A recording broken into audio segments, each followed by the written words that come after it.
आज हम बात करेंगे ऑटोमोबाइल में जो इलेक्ट्रिकल सिस्टम होता है उसके बारे में। तो इलेक्ट्रिकल सिस्टम में क्या क्या चीज़ें आती हैं पहले वो समझिए आप। इलेक्ट्रिकल सिस्टम में पहली बात जो आती है जो वो होता है वो स्टार्टिंग सिस्टम होता है, क्योंकि गाड़ी को आप जब स्टार्ट करोगे तो सेल्फ स्टार्ट होती है। आपको पता है कि बटन होता है, उसको दबाया जाता है, तब उसके बाद वो स्टार्ट होती है। तो उस स्टार्टिंग सिस्टम में बैटरी आ जाती है जो स्टार्टिंग में हेल्प करती है, और स्टार्टिंग मोटर आ जाता है।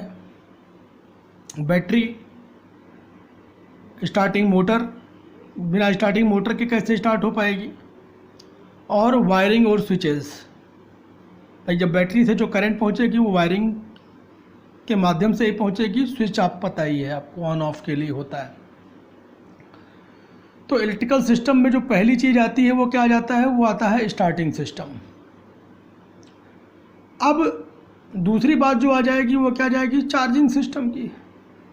चार्जिंग सिस्टम का मतलब क्या हो गया, अल्टरनेटर और रेगुलेटर उसमें आ जाता है चार्जिंग में। अल्टरनेटर का मतलब हो गया कि जो चार्ज करेगा बैटरी को, और रेगुलेटर कि ओवर चार्जिंग ना होने पाए, बैटरी डिस्चार्ज ना होने पाए, उसके लिए रेगुलेटर यूज़ किया जाता है।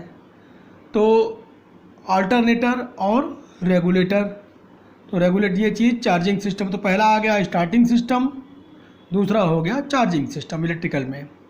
और तीसरी बात जो आती है वो इग्निशन सिस्टम की भी आती है। इलेक्ट्रिकल सिस्टम में इग्निशन सिस्टम भी आ जाता है। उसमें contact point ignition, electronic ignition, किस तरीके से इग्निशन होता है।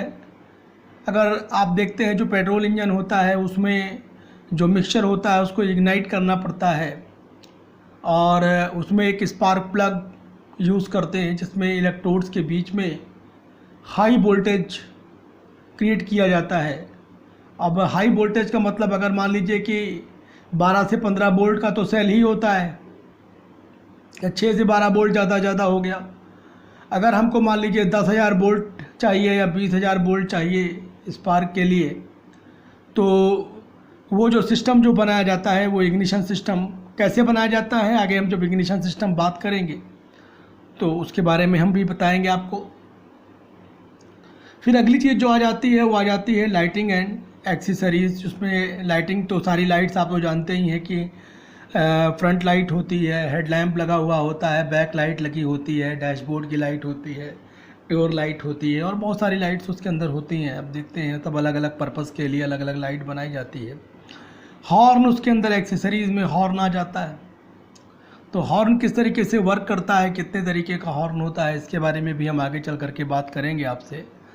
फिलहाल अभी जो इसमें जो ये 4 सिस्टम आपको बताए गए हैं, 1 2 3 4, इसमें हम आपको बैटरी बताने जा रहे हैं, क्योंकि इलेक्ट्रिकल सिस्टम का हार्ट जो होता है वो बैटरी ही होता है। तो बैटरी आप सभी लोगों ने देखी भी होगी, और नहीं देखी है तो पहले आप एक बार बैटरी देख लीजिए, उसके बाद फिर हम बात करेंगे। अब इस फिगर में आप देख पा रहे हैं, यहाँ पर देखिए, यहाँ पर जो है ये जो दिखाया गया है, देखिए यहाँ पर ये सेपरेटर्स लगे हुए हैं। ये सेपरेटर है, ये जो दिखाया गया है, देख रहे हैं आप, ये है ना। और उसके बाद सपोर्ट रिप्स हैं, ये सब देखिए सपोर्ट रिप्स इसके अंदर हैं। ये कंटेनर आप देख ही रहे हैं, ये कंटेनर होता है बैटरी का पूरा, है ना। ये सेकेंडरी बैटरी है, इस तरीके से सेकेंडरी सेल कहलाता है ये। तो ये चीज़ आ गई। नेगेटिव प्लेट का ग्रुप जो है ये यहाँ पर देखिए, नेगेटिव प्लेट ग्रुप है ये। और उसके बाद फिर ये पॉजिटिव प्लेट ग्रुप यहाँ पर आ जाएगा। पॉजिटिव टर्मिनल है यहाँ पर, ये पूरा ये प्लग है, इसमें ये लगा हुआ, देखिए ये प्लग है ये। तो इस तरीके से आप ये बैटरी आप देखे भी होंगे, पहले भी देखे होंगे हमने कहा, लेकिन एक बार आपको दिखा देते हैं, ज़्यादा अच्छे से आप इसको रिकॉग्नाइज कर पाएंगे।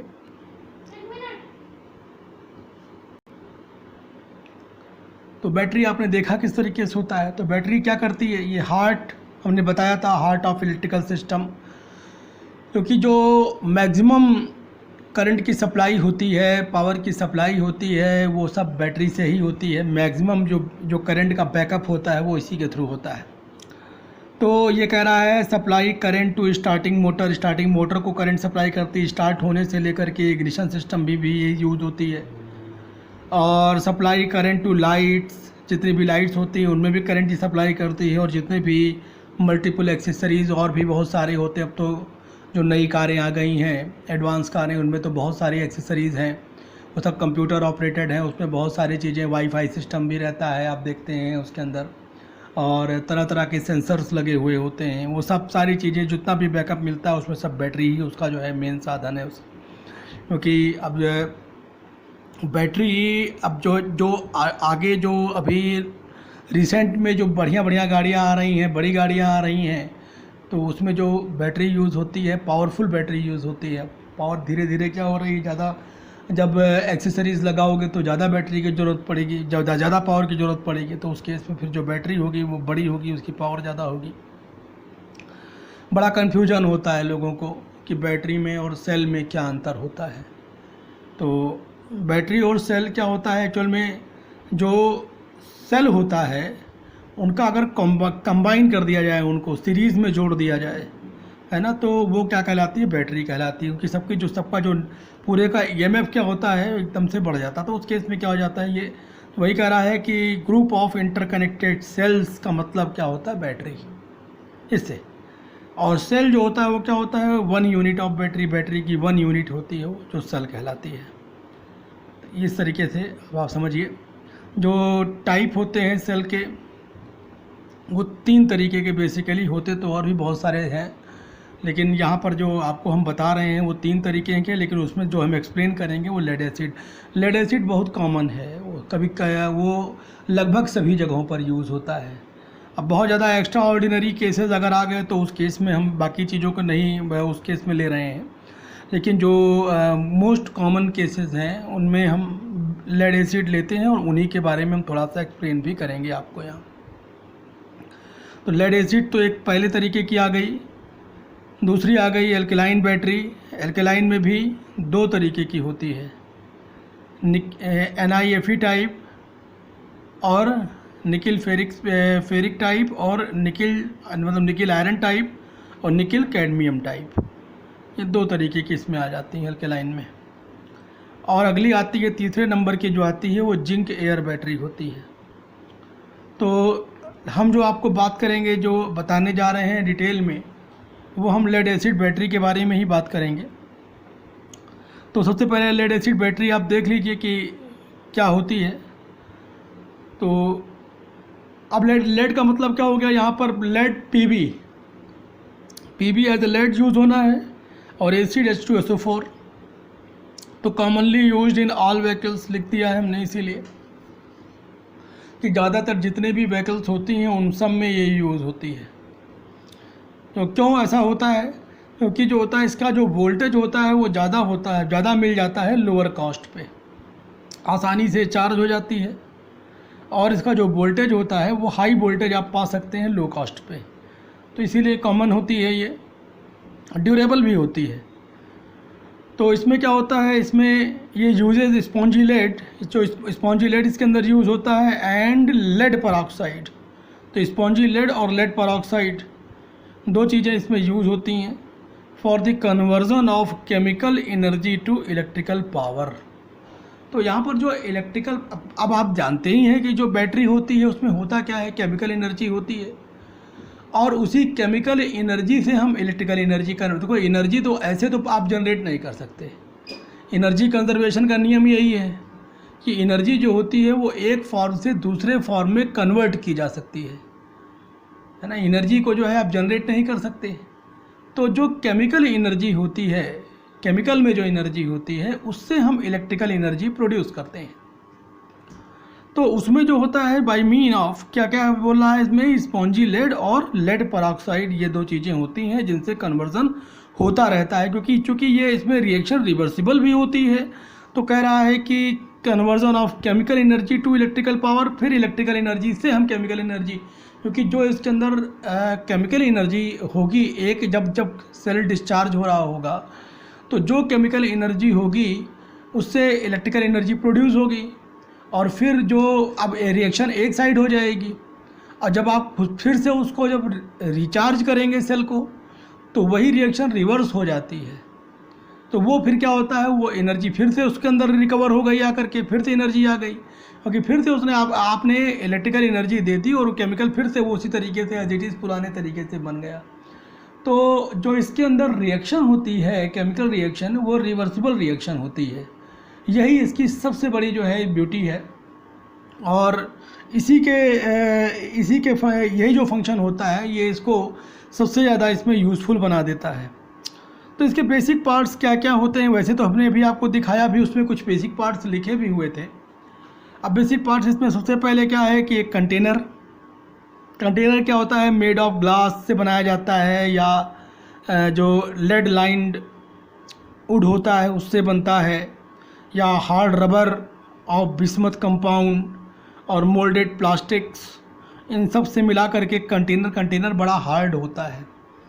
और ये जो कंटेनर है, चूँकि इसके अंदर एसिड भरा जाता है, तो अब वो एसिड को जो है काफ़ी दिनों तक होल्ड कर सके, सस्टेन कर सके, अपनी आइडेंटिटी मेंटेन रख सके, इसलिए उसको इस तरीके से बनाते हैं इन सब चीज़ों से।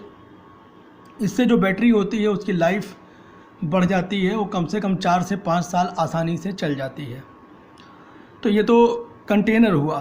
कंटेनर के बाद अब हम देखते हैं प्लेट्स भी जो होती हैं, अब आप समझ रहे हैं प्लेट जो होंगी वो सब भी एसिड के साथ ही डूबी हुई होंगी।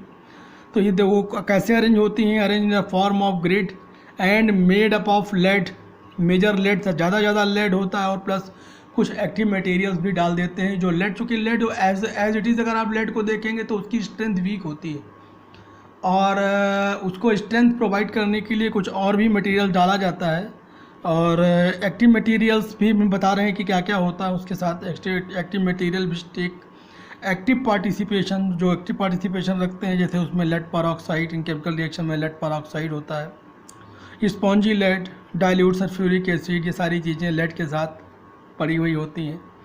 जो डाइल्यूट सल्फ्यूरिक एसिड होता है उसकी कंसंट्रेशन भी बता रहा है कि वो 31% के आसपास उसकी कंसंट्रेशन होती है, बहुत हार्ड नहीं होता, डाइल्यूट लिया गया है। आप देखें यहाँ पर ये dilute sulphuric acid, spongy lead है ही है साथ में। जो प्लेट्स होती हैं, निगेटिव और पॉजिटिव प्लेट्स, जो शॉर्ट ना करे सर्किट, उसके लिए क्या होता है, सेपरेटर्स लगे हुए होते हैं। निगेटिव और पॉजिटिव प्लेट के जो अल्टरनेट वे में लगी हुई होती हैं, उनके बीच में सेपरेटर्स लगाए जाते हैं। तो सेपरेटर्स जो होते हैं वो क्या होते हैं, नॉन कंडक्टिंग मटेरियल्स होते हैं, जो ज़्यादातर रबर या फाइबर के बनाए जाते हैं। रबर या फाइबर ही सस्टेन कर भी सकता है, तो रबर या फाइबर के बनाए जाते हैं। अब बैटरी का जो टर्मिनल, तो जो बैटरी का टर्मिनल होता है वो पॉजिटिव और निगेटिव 2 ही टर्मिनल होंगे। करंट जिससे सप्लाई होगी, या जिससे चार्ज होगी या डिस्चार्ज होगी। तो उसमें होता ये है कि जो पॉजिटिव वाला टर्मिनल है उसका डायामीटर आप जब देखेंगे, या उसमें देखेंगे 2 टर्मिनल बने होंगे, कैसे पहचानेंगे आप कि कौन सा पॉजिटिव है कौन सा नेगेटिव है। तो जिसका डायामीटर ज़्यादा होगा वो पॉजिटिव टर्मिनल होगा, और जिसका डायामीटर कम होगा वो नेगेटिव टर्मिनल होगा। और जैसे देखिए यहाँ पर पॉजिटिव टर्मिनल जो होता है उसका डायामीटर जो होता है वो 17.5 mm के आसपास होता है, और जो नेगेटिव टर्मिनल होता है उसका डायामीटर जो होता है वो 16 mm के आसपास होता है। तो आप यहाँ पर देख रहे हैं कि जो पॉजिटिव टर्मिनल है उसका डायामीटर ज़्यादा है as compare to negative terminal. तो इस तरीके से जो ये बैटरी है इसका हमने आपको एक छोटा सा इंट्रोडक्शन दिया। तो अब आपको समझ में आ गई होगी कि जो बैटरी है वो, अब चूँकि बैटरी से ही सप्लाई सबको होती है, चार्जिंग सिस्टम भी, इसका भी बैकअप यहीं पर मिलता है, इग्निशन में भी आ जाती है, काम आ जाती है, ये लाइटिंग में भी काम आ जाती है। तो फिर लाइटिंग सिस्टम, जितना भी इलेक्ट्रिकल सिस्टम है उसका हार्ट तो बैटरी है ही है। तो बैटरी का सबसे इम्पोर्टेंट रोल होता है। अब आप जानते हैं कि जब बैटरी डाउन रहती है तो गाड़ी कहाँ स्टार्ट होती है, तो सबसे इम्पॉर्टेंट रोल बैटरी का।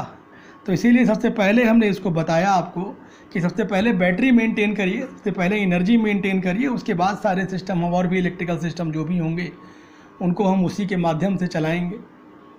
तो अब आज के लिए हमको समझ में आता है कि आपको इतनी बात समझ में आ गई होगी। हम बैटरी का इंट्रोडक्शन देना चाहते थे, वो भी आपको अच्छे से समझ में आ गया होगा, सारी बातें क्लियर हो गई हैं। तो अब आज के लिए हम इतना ही रखते हैं, बाकी हम नेक्स्ट लेक्चर में हम बात करेंगे। Thank you.